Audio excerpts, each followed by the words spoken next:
gather around.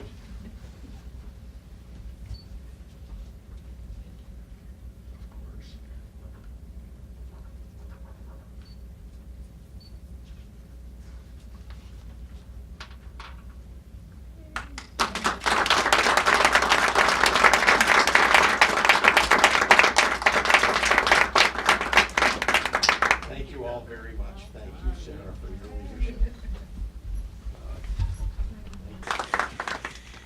Thank you very much. I think many of you can see why I'm so proud to serve with Juliana Stratton. She's doing a terrific job as Lieutenant Governor, and I think she'll be the best Lieutenant Governor this state has ever had. I want to thank Jennifer Welch and Planned Parenthood for their outstanding advocacy, standing up for women and women's rights for so many years, and very importantly, providing health care that's so badly needed for people all across this state.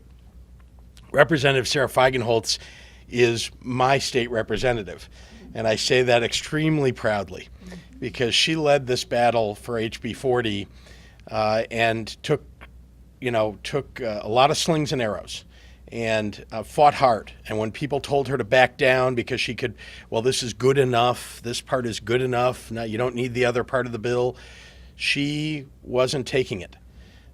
She stood up for women's rights and right up to the end, and she relied upon the advocates that are around us here today and so many others that can't be here today to make sure that we all could help bring this over the line and to step up for women everywhere in Illinois.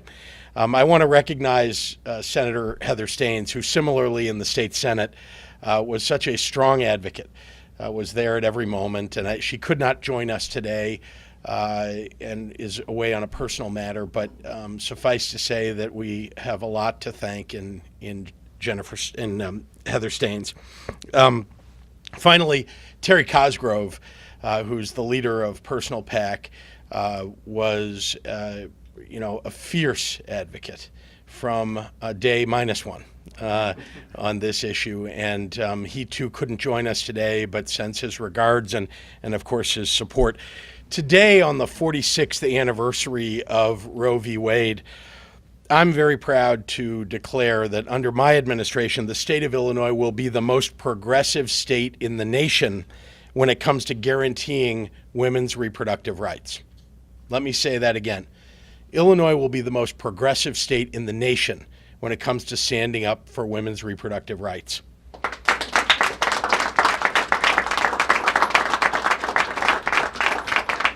Thanks to the courageous advocates that are in this room and across the state, HB-40 is the law of the land.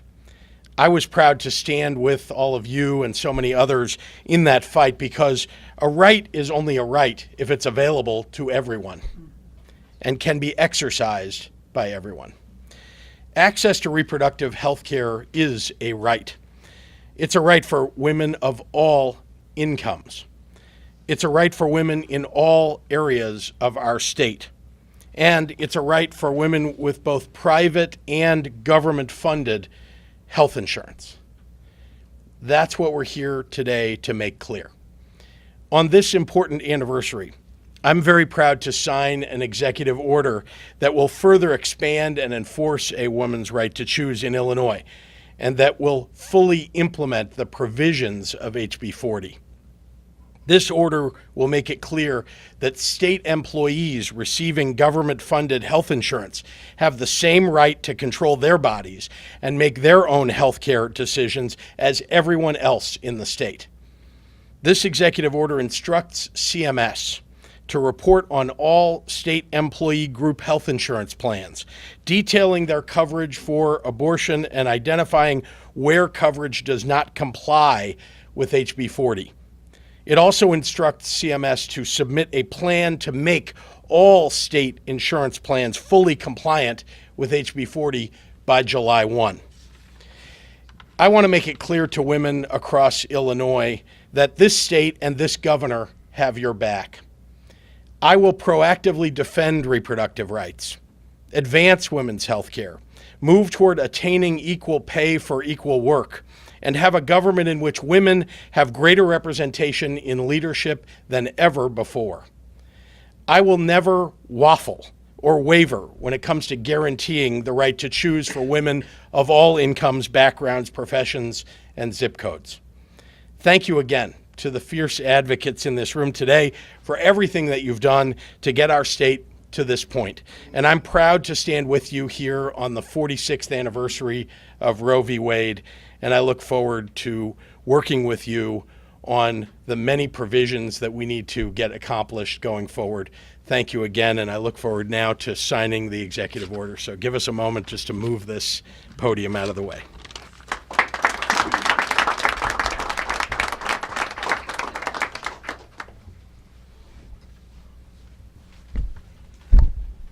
We're a scrappy nonprofit, Governor. We appreciate your flexibility. Glad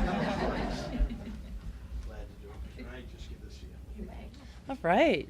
Good morning, everyone. Thank you so much for joining us. My name is Jennifer Welch, and I'm the president and CEO of Planned Parenthood of Illinois. And I am joined today by a very, very fabulous crowd of sponsors and supporters, and the coalition of folks that helped pass the original HB-40, helped make it become law in Illinois. Let's be very clear. HB-40 is about health equity. We believe that a woman, regardless of her income or her employer, should have the right to decide if and when to start a family. That's why to all of us in this room, all of the amazing partners assembled here, that's why we fought to pass HB-40. As a reminder, HB-40 struck a dangerous trigger provision in Illinois law, which would have criminalized abortion immediately if Roe v. Wade was overturned. HB-40 also removed discriminatory language from Illinois law that denied insurance coverage of abortion to many women who depend on state Medicaid or state employee health insurance. So you can see why HB-40 is so critical to Illinois. And it's also critical that the people who are appointed to implement the law don't want to dismantle it.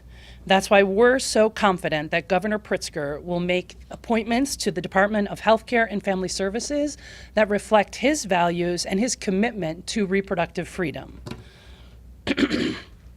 Attacks on reproductive health care at the federal level continue on, and these will impact everybody in Illinois.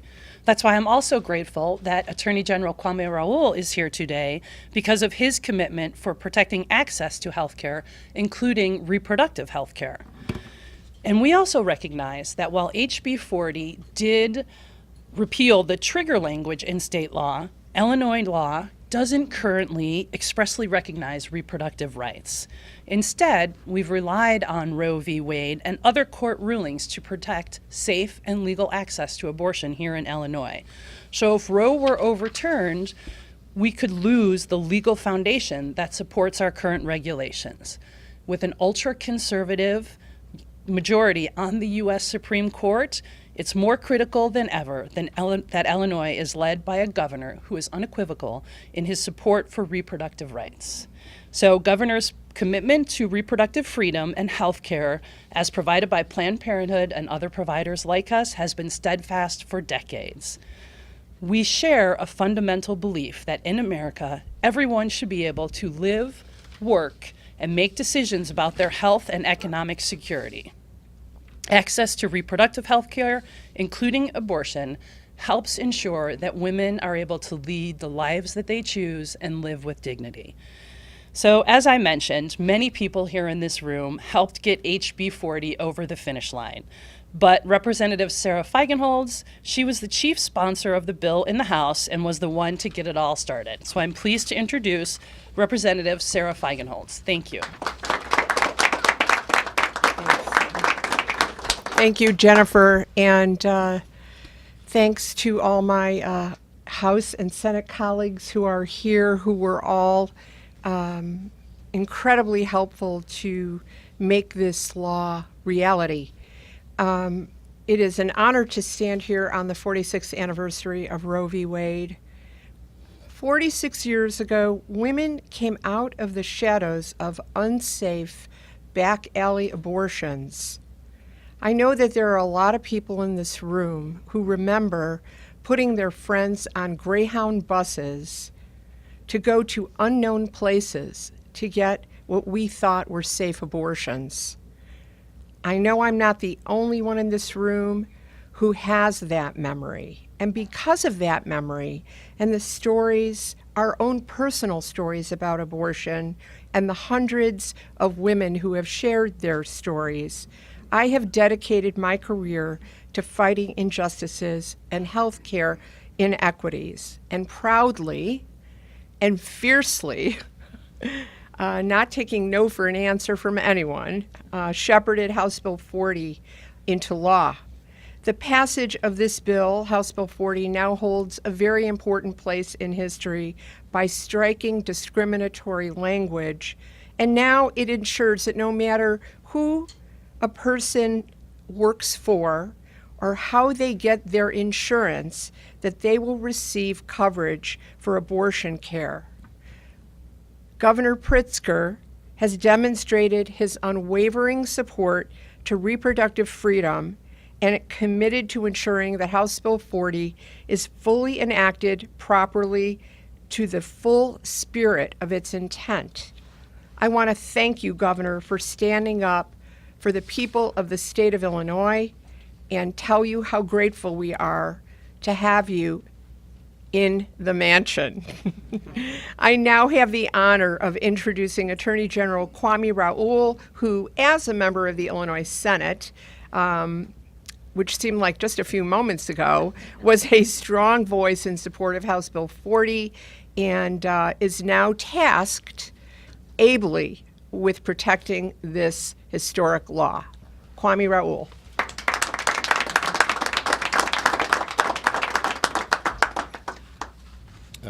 Thank you, Sarah. You've been a champion. And to Jennifer, my law school classmate, you have also been a champion for a woman's liberty to make her own health care decisions. And you've had warriors and members of the General Assembly behind you, and I'm very happy to see Governor Pritzker and Lieutenant Governor Stratton lending their voice to this effort to protect a woman's access to reproductive health care. For my part, in my new role as the state's Attorney General, I will continue the work of my predecessor to not only fight to protect this liberty within our borders, but to join with attorneys general from throughout the country to fight efforts of the federal government to undermine that access to reproductive health care, including access to contraceptive. Most recently, 2 federal judges denied the federal court's attempt to undermine that access. And I'm proud to say that our office was involved by amicus brief in one and being party to another case, and making sure that this access to reproductive health care that was brought about through the Affordable Care Act, to make sure that women have access to birth control, was protected from this notion that some undefined moral exemption should allow one to deny a woman's access to such. So we remain committed going forward to protecting this liberty. We will do so both within our borders and along with our colleagues from throughout the country to fight for that liberty. And I feel very comfortable that we have in our governor's mansion and with the next speaker, I've become accustomed to introducing her. I've been doing so for the last year or so as my friend of over 40 years, Lieutenant Governor Juliana Stratton.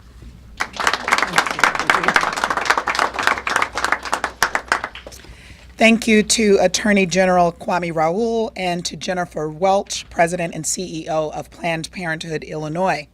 It is an honor to be here with all of you today at one of the first events as your Lieutenant Governor. It is a special honor to be here for the commemoration of the 46th anniversary of Roe versus Wade. I am very proud to serve as your Lieutenant Governor. Illinois has been, is, and will continue to be a national leader for women's rights. As a Black woman and a mother to 3 young Black women, I clearly understand that women's rights are indeed human rights. We must trust women, all women, to make decisions about our own bodies. And it is critical that women have the right and the ability to choose what is best for them and their health. Legislating women's bodies is flat out wrong. As your Lieutenant Governor, I will continue to fight for women's reproductive rights and for our reproductive health to ensure that women, and especially women of color, also have the same opportunities and equity as men. Thank you so much. It's my honor to bring to the lectern next our Governor, Governor HB Pritzker.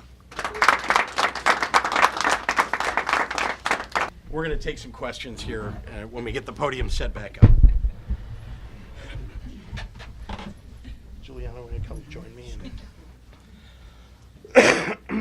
Excuse me. Happy to take any questions you may have.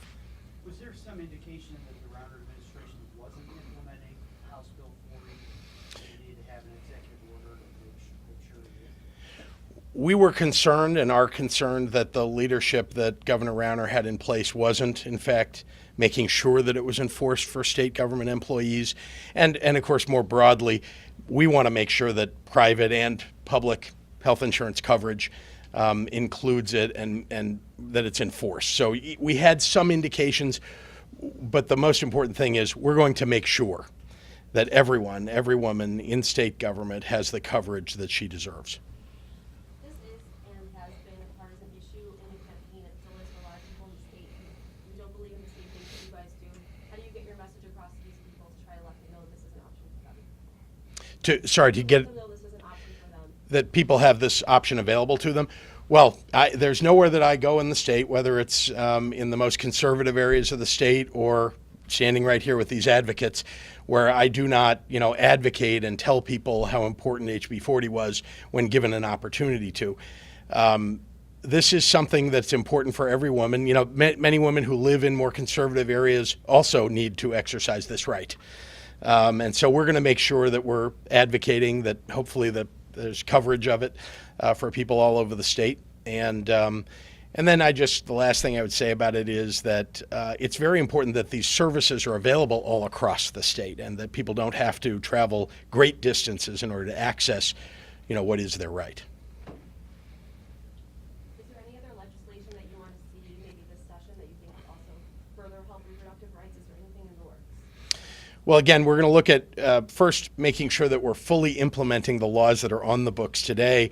I think the most important thing that we can do, if you ask me, is to stand up against Washington, D.C., the Supreme Court, Donald Trump, on this issue, because they're clearly coming after the states. They're clearly coming after places like Illinois, where we are going to be a progressive, support mechanism for women who need and want to exercise those rights. Can you explain a little further, Governor, the concern about Roe v. Wade, if on the federal level somehow Roe v. Wade is weakened or becomes illegal? I mean, how is Illinois protected from that? It's an excellent question, and I think the first thing I'd tell you is that the whole purpose, if you ask me, of HB-40 was in fact to stand up against that push at the federal level to take away a woman's right to choose. Because the provisions in the law prior to HB-40 would have allowed that Illinois would have instantaneously become an anti-choice state. So that's why this bill was so critically important. It also expanded access for people who weren't covered by particularly government-funded reproductive rights. And so it is the implementation of HB-40 that ultimately protects the women of Illinois and the people of Illinois and their rights against the intrusion of the federal government upon those rights. Sarah, do you want to add anything to that? I know this was a major part of what you were trying to accomplish. I just want to add to what the governor said is that I believe that in his campaign, Donald Trump made a comment about how abortion would become illegal or could become illegal in some states. Illinois was in a very unique position. It was one of 5 states in the country that had the trigger provision in it. The trigger provision ultimately meant that if Roe was ever overturned, the question of whether abortion would be illegal immediately or it would be litigated. And I believe that in order for us to protect women and the healthcare professionals that help those women, that we needed to strike that trigger provision based on Donald Trump's threat to women's reproductive rights. Any other questions? Appointed Brendan Kelly, state police, did he say that he would run for Congress again? He has committed to be the director of our state police, and he'll be a terrific one. Thank you, everyone. Thank you.